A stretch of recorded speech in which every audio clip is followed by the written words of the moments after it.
तुझको देखने से आंखें थकती है कहाँ कोई तुझसा नज़ारा यहाँ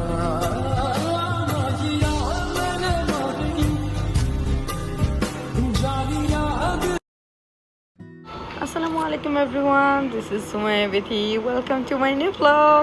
এটা হচ্ছে আগের দিনের এই একটুখানি শর্ট ক্লিপ যেটা আমি অ্যাড করতে ভুলে গেছিলাম। আমরা কিউট একটা অরেঞ্জ কেকটা আমার জন্য নিয়ে আসছিল, ওইটা একটু কাটাকাটি করতেছিলাম। ওই দিনের ব্লগটা এত বেশি লং হয়ে গেছিলো যে আমি কিছুই আর অ্যাড করতে পারি নাই।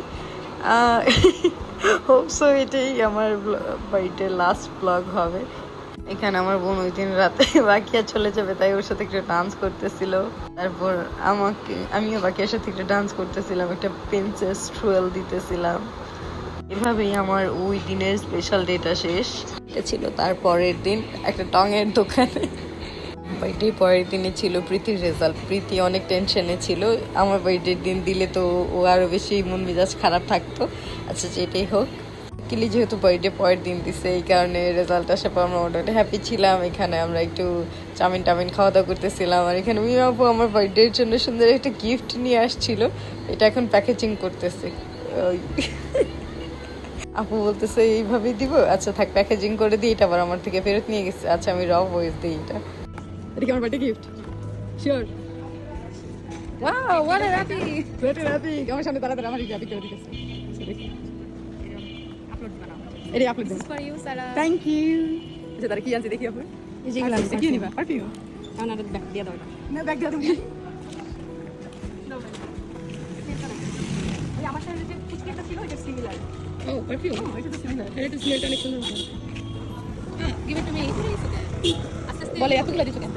অনেক সুন্দর তো। ফ্রেগ্রেন্সটা অনেক সুন্দর। সুন্দর আপু, থ্যাংক ইউ সো মাচ। আপুটার মতো বেবি না?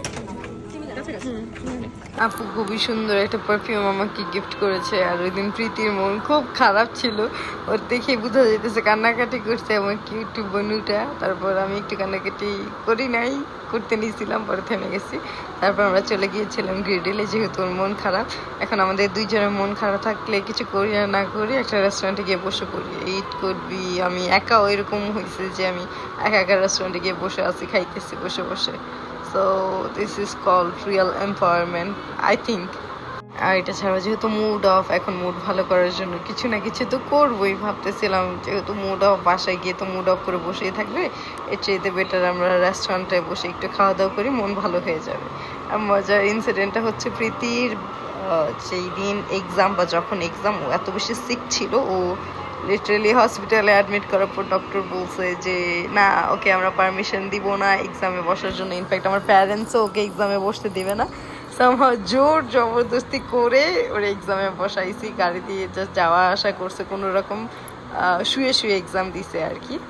তবু আলহামদুলিল্লাহ অনেক ভালো রেজাল্ট করছে, এই জন্য আমি একটু হ্যাপি ছিলাম। ও তো সকালবেলা কাঁদতেছিল এটা ভেবে যে ও ফেল করবে। তো ওর কান্নাকাটি দেখে আমি একবার মানে মনে মনে চিন্তা করতেছিলাম, আল্লাহ যদি ফেল করে তাহলে তো শেষ।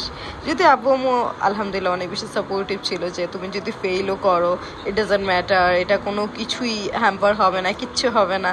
আমরা তো জানি কি সিচুয়েশনে তুমি এক্সাম দিছো। We are freely blessed. আসলেই অনেক বেশি ব্লেসড ফিল হইতেছিল ওই দিন সকালবেলা আমার। আচ্ছা যাই হোক, পরে আমরা অনেক কিছু খাবার অর্ডার করছিলাম, কয়েকটা সেট মেনু অর্ডার করছি, কয়েকটা কি বলে অনেক ঠান্ডা কিছু অর্ডার করছিলাম, 2টা কোল্ড কফি অর্ডার করছি, কোল্ড ড্রিঙ্ক অর্ডার করছিলাম, তারপর নানবান অর্ডার করছিলাম। নানবানটা যদি আমার ফেভারিট ছিল, এখানে এতগুলো ক্লিপ কে নিয়েছে, প্রীতিই নিয়েছে। আর ফুড পেলে যেহেতু মেয়েদের মন মেজাজ এমনি একটু ভালো হয়ে যায়, এই কারণে আমিও ফুড খাইতেছিলাম, প্রীতিকেও খাওয়াই দিতেছিলাম। আর এখানে এগেইন একটা বার্থডে সেলিব্রেট করবো, যেহেতু মুড অফ, সুন্দরভাবে কেক টেক কাটবো একটু। আমার নেক্সট বার্থডে ছিল আর কি, আগের দিন সুন্দরভাবে বার্থডে সেলিব্রেট করছি, অনেকগুলা কেক কাটছি। পরের দিনও সুন্দর একটা কেক নিয়ে সেলিব্রেট করতেছিলাম আমার বিলেটেড বার্থডে। এখানে অলওয়েজ আমি কেক একটু মাখাই দিতে চাইছিলাম, কিন্তু বেচারি খুব কান্নাকাটি করছে, তাই আর কিছু করলাম না। আর ওইখানে মনে হইতেছে আমার হলুদ চলে, কোনো দিন ঠিকঠাকভাবে কেক খাওয়াই দিল না এই মেয়েটা। যদি আমি এইটাও করি না, বলে লাভ নাই। ওই দিনের আমাদের খাওয়া দাওয়া শেষ, আমরা একটু মিনিসোতে গিয়েছিলাম শপিং করার জন্য, যেহেতু বেচারির মুডটা অফ, তাই ওকে কিউট একটা খেলনা কিনে দিছি। আর এখানে কয়েকটা পারফিউম দেখতেছিলাম আমি কয়েকটা এখানে ওয়াটার বোতল দেখতেছিলাম, তারপর অনেক কিছুই তো থাকে মিনিসোতে, স্কিন কেয়ার আইটেম হাবি জাবি, তো এগুলো একটু দেখতেছিলাম কি কেনা যায়। ইগনোর মাই লুকস, আমাকে পুরো ফকিন্নি প্রো ম্যাক্স লাগতেছে, যদিও দেখতে খুব ভাল লাগে, এরকম দিন খুব কমই থাকে। আমরা একটু শপিং করলাম। প্রীতি খেলনাটার জন্য অনেক কান্নাকাটি করতেছিল, ভাবলাম যেহেতু মুড অফ, এই খেলনাটা পেয়ে খুশি হয়ে গেছে, তাই ওর এই খেলনাটা কিনে দিচ্ছি।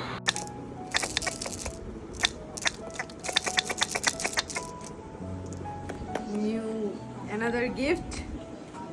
Check what the gift is.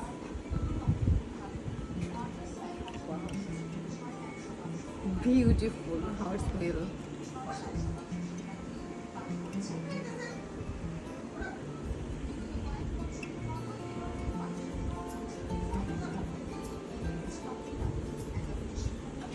জোস, এটার স্মেলটা অনেক জোস। হ্যাঁ, খাইলে তো মন চায়। Awesome smell, awesome. মিমাপু যে এই গিফটটা দিছে, এই গিফটটা আমি ওপেন করতেছি। আমি জাস্ট বাসায় আসছি, বাসায় এসে মুখটা জাস্ট ওয়াশ করছি, হাত পা ওয়াশ করছি। এটার স্মেল এত বেশি জোস ছিল। এইবার আমি অনেকগুলো পারফিউম গিফট পাইছি, ওয়াচ গিফট পাইছি, ব্রেসলেট, ড্রেস, ক্লাচ, অনেক কিছু গিফট পাইছি। এগুলা তোমরা যদি সবাই যদি চাও আর কি, সবাই না মানে বেশি অর্থিক মানুষের যদি চায় যে আমি একটু গিফট ওপেনিং ভিডিও করি, তাহলে sure I will make a gift opening video. এটা ছিল পরের দিন, মানে ফ্রিজে রাখে ওই কেকগুলো খাইতে এত মজা লাগে কেন আমি নিজেও জানি না। এটা ছিল তারপরের দিন। আমার লুক দেখে মনে হইতেছে আমার মুড খুবই অফ। আর প্রীতি আমার জন্য ফ্লাওয়ার নিয়ে আসছে। ওই দিন আমার মুড অনেক বেশি খারাপ ছিল, বার্থডে পরের দিন এরকম কিছু কিছু ইনসিডেন্ট ঘটছে, মানে আমি অনেক কান্নাকাটি করবো এরকম সিচুয়েশন, মুড খুব অফ। তারপর অফিসে বসেছিলাম, প্রীতি ওর কোচিং শেষ করে আসছে, আসার পর সুন্দর কিছু ফ্লাওয়ার নিয়ে আসছে আমার জন্য। আমি এই ফ্লাওয়ারটা পেয়ে এত খুশি হয়ে গেছি। তারপর বলতেছে মানারাতে যাবে, আমরা বেশিরভাগ টাইমে মুড অফ থাকলে, ভালো থাকলে যে কোনো টাইমেই থাকুক চলে যাই গুলশানে বা মানারাতে একটু ফুচকা টুচকা হাবি যাবি খাওয়ার জন্য। তো ওই দিনে চলে যাচ্ছিলাম সুন্দর বিকেলবেলা, পরন্ত বিকেলে এসে মানারাতে গুলশানে। পরে ভালো একটু শপিং করে আসি, তারপর গেলাম একটু পুলিশ প্লাজাতে গিয়ে একটু রংধং করলাম, একটু টুকটাক শপিং করলাম। তারপর চলে যাচ্ছিলাম অন্য একটা রেস্টুরেন্টে, কারণ বের হলে খাওয়া দাওয়া না করে আমি আর প্রীতি বাসায় আসি না। এই ব্লগটা এখন আমার প্যারেন্টস দেখার পর বলবে এই জন্যই লেট হয়, আর ডেইলি একদিনও ডিনার করো না দুই বোনই। সরি আব্বু, কিছু করার নেই, বাইরে বের হলে খাওয়া দাওয়া ছাড়া বাসায় আসতে মন চায় না। এই দিন আবার সুন্দর লাগতেছিল। এই দিন আমার মুড অফ ছিল, প্রীতির মুড একটু অন ছিল, তাই ও একটু আমাকে পুশ করতেছিল যেন আমার মনও ভালো হয়ে যায়। আর এখানে আমার খুব কাশি ওই দিনে দেখা যাইতেছে। দিন দিন এত সিক হয়ে যেতেছি কেন নিজেও বুঝি না। যাই হোক, এখানে আমি আমার হাতে রিং আর ওয়াচ ফ্লেক্স করতেছিলাম। তারপর বার্গার, ফ্রাইস, কোল্ড কফি এগুলো অর্ডার করছিলাম। আর আমি এখানে আইস খাচ্ছিলাম বসে বসে আর হাই দিচ্ছিলাম। ওই দিন আমার মুড খারাপ দেখেই বুঝে যাইতেছে। তারপর প্রীতির সাথে বসে বসে গল্প করতেছিলাম আর অন্যান্য কাপলদের জাজ করতেছিলাম। আর কি করতেছিলাম জানি, ও পায়ের ওপর পা তুলে ও ইগনোর আওয়ার বসার স্টাইল, কারণ কমফোর্ট জোন পেলে আমরা এইভাবেই বসি। তারপর এখানে বার্গার অর্ডার করছিলাম, বার্গার দুই রকম অর্ডার করছি যেন দুইটারই টেস্ট পাই। তারপর ডোরি ফিশ অর্ডার করেছিলাম। তারপর প্রীতি নাকি কেক খাইতে মন চাইতেছিল, কেক, আইসক্রিম, তারপর এগুলো অর্ডার করছিলাম। এত খাই আমরা, মানে বাইরে গেলে আমাদের খাবারের রুচি খুব বেড়ে যায়, বাসায় আবার খাবার খেতে ইচ্ছে করে না, কি অবস্থা। আচ্ছা, ফুড রিভিউ দেই একটু। এখানে ডোরি ফিশ ছিল, ডোরি ফিশটা খেতে না খুব মজা ছিল, এটা খুব ইয়ামি। তো প্রীতির একটু রিভিউ নিতেছিলাম যে টেস্ট করে বল এটা কেমন। তো প্রীতি তারপর ট্রাই করলো, এটা মজা ছিল, ওর রিয়াকশনও বোঝা যাইতেছে। তারপর এখানে কি যেন একটা ছিল, ব্লুবেরি কি জানি, আর নামটা ভুলে গেছি। তো প্রীতি তারপর এখানে আমাকে একটু খাওয়াই দিতেছিল। আমার খুব ঠান্ডা লাগছে জানার পর মেয়েটা আমাকে সাধতেছে ইচ্ছাকৃতভাবে।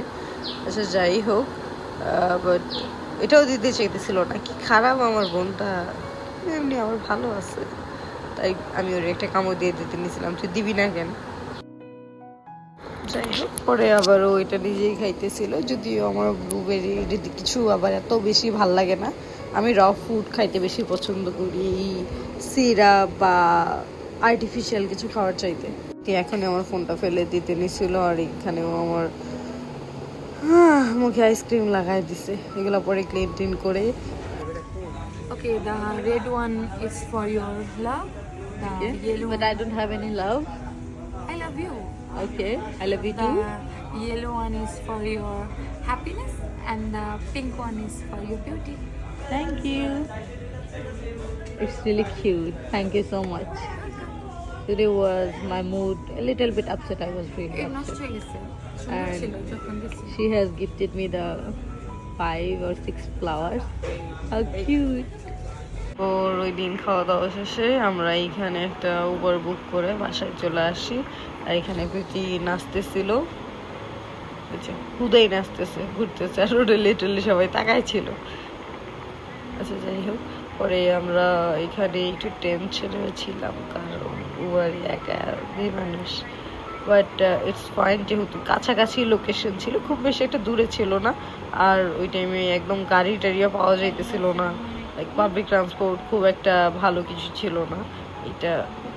তাই আমরা সুন্দরভাবে রিক্সা দিয়ে আসতাম হলে, পরে ভাবলাম ও রিক্সা দিয়ে আসা পসিবল হচ্ছে না, তাই উবারে করে চলে আসছি। ওকে, আর এই ক্লিপ না দিই, ওই দিনের ভিডিওটা এতটুকু পর্যন্তই ছিল। এখন আরেকটু আছে, যেহেতু এটা পুরোটা বার্থডে ব্লগ বানাইতেছি, এই কারণে বিলেটেড বার্থডে আরেকবার সেলিব্রেট করছি।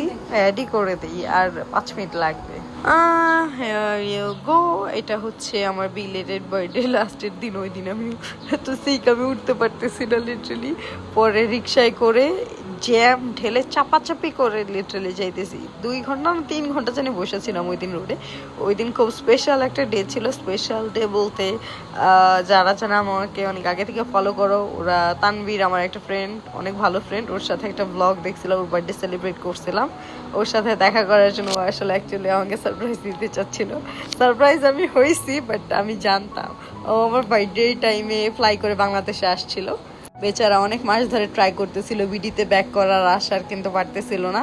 আর by the way, special message to you guys, he is not my boyfriend or anything else. এরকম কিছু হলে আমি কখনোই তাকে ক্যামেরার সামনে নিয়ে আসতাম না বা পাবলিক করতাম না। He is really good friend of mind. আচ্ছা যাই হোক, ওই দিন তারপর প্রায় 8 to 9 মান্থ পর মেবি আমাদের দেখা হইতেছে। I was really happy and excited. যদিও বার্থডের দিন বার্থডেটা সেলিব্রেট করা হয়নি, but I am still happy. বেচারা 3 ঘন্টার রেস্টুরেন্ট আমার জন্য বসে বসে ওয়েট করছে। আমি তো ভাবছি যাওয়ার পর আমাকে একটা থাপ্পড় মারবে। টেক্সট করে বলতেছিল কোলবালিশ কাঁথা কিছু থাকলে নিয়ে এসো, আমি এখানে ঘুমায় যাব। ওই দিন আমারও দোষ ছিল না, কারণ আমি টাইম মতো বের হয়েছি, বাট রোডে এত জ্যাম ছিল। আর এখানে আমাকে বলছিল, তানভীর বলছিল যে তুমি আসার 20 মিনিট আগে আমাকে একটু জানাই। যখন বলছো এটি আমার মনে হইতেছিল যে নিশ্চয়ই কিছু প্ল্যানিং আছে। ভাবলাম পরে এক্সপেকটেশন অলওয়েজ বেশি থাকার কারণে হাইট হবো, it's fine. And he bought a really cute bouquet for me. অনেক বেশি সুইট ছিল। Thank you so much Tanvir for the surprise. আর এখানেও কিউট একটা কেক নিয়ে আসে। কেকটা এত কিউট পিঙ্ক কালার ছিল, আবার বিল্লি ছিল। আই লাভ বিল্লি, যদি আরেকটা অন্য কিছুতে। বাস্তবে বিল্লি খুব একটা পছন্দ করি না, ভয় লাগে আমার। যাই হোক, 3-4 মাসে আমরা সবাই একসাথে, তানভীর, আমি, শাহাদাত, নাদিয়া আপু, মুন, এরকম মানে এত ভালো ফ্রেন্ডশিপ হয়েছে। আমরা 3 মাস শুধু একসাথে ক্লাস করছি, আইএলটিএস কোচিং করছি। ওই কোচিংয়ের টাইমটা আমার লাইফের বেস্ট টাইম ছিল, লিটারালি বেস্ট টাইম। এত এনজয় করছি সবাই মিলে, ডেইলি চা খাওয়া, ফুচকা খাওয়া, এখানে যাওয়া, এক্সপো ভিজিট করা। আমাদের সবার মাঝখানে অনেক ভালো একটা বন্ধুত্বের সম্পর্ক। প্লিজ উল্টাপাল্টা কেউ কিছু বলে এই সম্পর্কগুলো হ্যাম্পার করার ট্রাই না করলে বেশি হ্যাপি হব। আইএলটিএস এর ক্লাসে গিয়ে প্রথম দিন আমার এনজাইটি হয়েছে, পরের দিন থেকে মানে সবার সাথে এত ভালো সম্পর্ক, এত ভালো বন্ধুত্ব 3-4 মাসের পরিচয়ে, জিনিসটা আনবিলিভেবল। যেখানে মানুষকে 2-3 বছর একসাথে থাকার পরে মানুষকে চেনা জানা, সেখানে 3-4 মাসের সম্পর্কে এত অল্প টাইমের মধ্যে এত ভালো ফ্রেন্ডশিপ হতে পারে, এটা আসলে অনেক বড় একটা পাওয়া ছিল আমার জন্য। মানে ওরা এত ভালো, তানভীর, শাহাদাত, নাদিয়া আপু, সবার সাথে এত ভালো একটা বন্ডিং ছিল। আই এম রিয়েলি প্লেসড যে আমি ওদের মতন ফ্রেন্ডস পাইছি আমার লাইফে। লাইক আমার লাইফে দেখা একদম বেস্ট পার্সনগুলোর মধ্যে কয়েকজন ছিল ওরা। এখানে তানভীর সুন্দর একটা পারফিউম নিয়ে আসছিল আমার জন্য। পারফিউমটা ফ্রেগ্রেন্স এত বেশি জোস, এত বেশি সুন্দর এটা। আর আমি এখানে একটা স্প্রে করে দেখতেছিলাম যে স্মেলটা কেমন। যেহেতু সুন্দরই হবে, তানভীরের চয়েস আবার খুব ভালো, আমাদের সবার চয়েস অনেক বেশি ভালো। এখানে আমি প্রীতিকেও দেখাইতেছিলাম স্মেলটা কত সুন্দর। ওই দিন আমি শিখ তবুও গিয়ে কত হ্যাপি। আর অনেক মাস পর যেহেতু কথাবার্তা হইতেছে, টুকটাক আমরা গল্প টল্প করে বেশিক্ষণ টাইমে যদিও পসিবল হয় নাই। তারপর এখানে তানভীর আমাদের জন্য কিছু চকলেট নিয়ে আসছিল, এত সুন্দর করে র্যাপিং করে নিয়ে আসছে, আবার টাইম না থাকার সত্ত্বেও। থ্যাংক ইউ ভাইয়া। এটা প্রীতি বলছে। আচ্ছা, ও ব্লগ দেখলে ইনবক্সে বলে দে। আর এখানে খুবই কিউট একটা ওয়াচ, আমি এখানে জিজ্ঞেস করতেছিলাম যে এটা কি। এখানে খুবই সুইট কিউট, এত প্রিটি ডিজাইনটা, একটা সুন্দর ওয়াচ নিয়ে আসছে। এই ওয়াচটা পেয়ে আমি অনেক বেশি হ্যাপি। তানভীর যখন চলে যাবে, আমাদের কোচিং ক্লাস শেষ, ওই টাইমে আমরা কেউ আইএলসে বসি নাই, বাট তানভীর একটা ফ্যামিলি ইমার্জেন্সির জন্য আউটসাইডে যেতে হয়েছে। ওই টাইমে আমরা সবগুলা ভিডিও কলে এমন কান্না করছি, স্পেশালি আমি তো অনেক বেশি ইমোশনাল, প্রচুর কান্নাকাটি করছি, অনেক বেশি হার্ট হয়েছে যে চলে যাইতেছে। আমরা তো এখনো কেউ এক্সামে বসি নাই, আরো কত কিছু। বাট লাকিলি আবার সবাই একসাথে হয়ে, যদিও সম্পর্কটা সবার সাথে ওইরকম আগের মতো নাই, but still I consider my best friend. ওদের সাথে আমার যে bonding, I don't think so আর কারোর সাথে এরকম অল্প টাইম এরকম সুন্দর বন্ডিং হবে, এটা পসিবল না। আর এটা ছাড়াও মানে এত ভালো friendship I don't think so next time possible হবে। অ্যান্ড তানভীর, শাহাদাত, নাদিয়া, পুমুন, তারেক, সবাইকে আমি অনেক অনেক মিস করি। আমি জানি না তোমরা ব্লগটা দেখবা কিনা, but I miss you lot. এখানে প্রীতির জন্য একটা গিফট নিয়ে আসছিল, ওই ভিডিওটা ক্লিপটা মেবি হারাই গেছে না কি হয়েছে, আই ডোন্ট নো, বাট ওই পারফিউমটা খুব সুন্দর ছিল। আর এখানে আমরা অনেকগুলো ফুড অর্ডার করছিলাম, স্যান্ডউইচেস। রেস্টুরেন্টটা খুব অ্যাস্থেটিক ছিল। রেস্টুরেন্টটা মার্কেটিং করতেছি না আমি, বাট রেস্টুরেন্টটা ছিল জেন। এটা তানভীর মেবি সিলেক্ট করছে না, প্রীতি মেবি সিলেক্ট করে দিছিল। যেই আমাকে সারপ্রাইজ দেয় আমার বোনের সাথে যোগাযোগ করে, ওয়াও। আর আমার বোন এমন একটা মানুষ, আমাকে কিচ্ছু বলে না। আচ্ছা যাই হোক, এখানে আমরা কিছু ফুড নিয়েছিলাম, ওই ফুডটা খুব মজা ছিল। আর এখানে এগেইন আমার বার্থডে। আমি এই বছর এইবার যতবার কেক কাটছি আর বার্থডে সেলিব্রেট করছি, হোল লাইফে এতবার সেলিব্রেট করি নাই। আই মিন এতবার একদিনে একসাথে এতগুলা কেক কাটা বা এতবার সেলিব্রেট করা, এই জিনিসগুলো হয় না। এবারই first and it could be এবারই লাস্ট। এখানে কিউট কেকটা আমি কেটে ফেলতেছি। আমি এগুলা আপলোড করব বলে অনেকদিন পর আপলোড করলাম, কারণ সময় ছিল না। তাছাড়া আমি অনেক বেশি সিক, স্টিল না আমি sick, but as always I believe যে মেন্টালি একটু হ্যাপি থাকলে এমনি শরীর একটু হাফ সুস্থ হয়ে যায়, আর বাকিটা তো মেডিসিন অ্যান্ড কি বলে এটাকে সারাউন্ডিংসের উপর ডিপেন্ড করে। আর এখানে সুন্দরভাবে আমরা কেক খাইতেছিলাম। কারণ প্রীতি এখন আমাকে দিতে চেয়েছিল, আমাকে জোর করেই খেতে হয়েছে। যাই হোক, ওই দিনের লাইটিংয়ের কারণে উল্টা সাইডে বসার কারণে আমাকে কালো লাগতেছে, এটা সিক থাকার কারণে আই ডোন্ট নো। কেকটা অনেক মজা ছিল। মানে আমি যেহেতু কক্সে গিয়েছিলাম কিছুদিনের আগে, আমি আমার সব ফ্রেন্ডদের জন্য কিছু কিছু আনার ট্রাই করছি, তো ওর জন্য ওটুকটা কিছু নিয়ে আসছিলাম। এটা আমি পুরোপুরি দেখালাম না। সবার কেক কাটা টাইমে সুন্দরভাবে মিউজিক প্লে করছিল, আমার টাইমে করছিল। এখানে আবার মিউজিকটা প্লে হয়েছে, তো আমি একটু হ্যাপি বার্থডে সংটা গাইতেছিলাম। Thank you so much everyone for watching this vlog. Have a nice day. Bye bye. Next কোনো সুন্দর vlog নিয়ে হাজির হয়ে যাব. Pray for me guys.